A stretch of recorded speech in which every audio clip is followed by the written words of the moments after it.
கிளாம்பாக்க பேருந்து நிலைய பணிகளை முழுமையாக முடிக்காமல் அவசரமாக கோயம்பேட்டை காலி செய்தது ஏன் என தமிழக அரசுக்கு பாமக தலைவர் அன்புமணி ராமதாஸ் கேள்வி எழுப்பியுள்ளார். அதாவது ஒரு கட்டுமானத்தை திறப்பதற்கு முன்பாக, அதுவும் பொதுமக்கள் பயன்படுத்திய ஒரு கட்டுமானம், ஒரு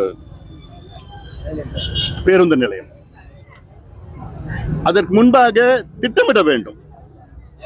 அங்கிருந்து சென்னைக்கு இணைப்பு இருக்கிறதா, சென்னையிலிருந்து இங்கு இணைப்பு இருக்கிறதா,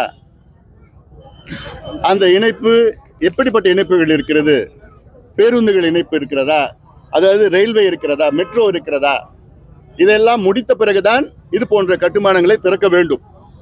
இதுதான் நல்ல ஒரு நிர்வாகம். அவசரப்பட்டு நான் திறக்கணும்னு திறந்துட்டு மக்கள் இன்னைக்கு அவதிப்பட்டு இருக்காங்க. மதுரையிலிருந்து கிளாம்பாக்கத்துக்கு வராங்க, கிளாம்பாக்கத்திலிருந்து அவங்க ஊருக்குன்னா அவங்க வீட்டுக்கு போறதுக்கு எப்படி போவாங்கன்னு அவங்கள தெரியல. அதே போன்று சென்னையிலிருந்து கிளாம்பாக்கத்துக்கு வந்து எப்படி வரணும், வந்து பேருந்து அங்கிருந்து பிடிக்கிறதுக்கு எப்படி வரணும்னு புரியாம இருக்கிறாங்க. என்ன அவசரம் உங்களுக்கு?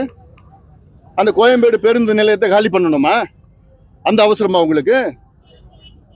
இப்ப காலி பண்ண கோயம்பேடு பேருந்து நிலையத்துல பொது பசுமை பூங்காவை தவிர வேற எந்த திட்டமும் வரக்கூடாதுங்க. நாங்க தெளிவா இருக்கிறோம், தெளிவா சொல்லிட்டோம், பலமுறை சொல்லிட்டோம்.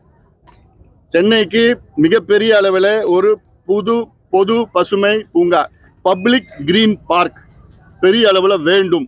செய்திகளை உள்ளது உள்ளபடி தெரிந்து கொள்ள ரெஃப்ளெக்ட் நியூஸை சப்ஸ்கிரைப் பண்ணுங்க.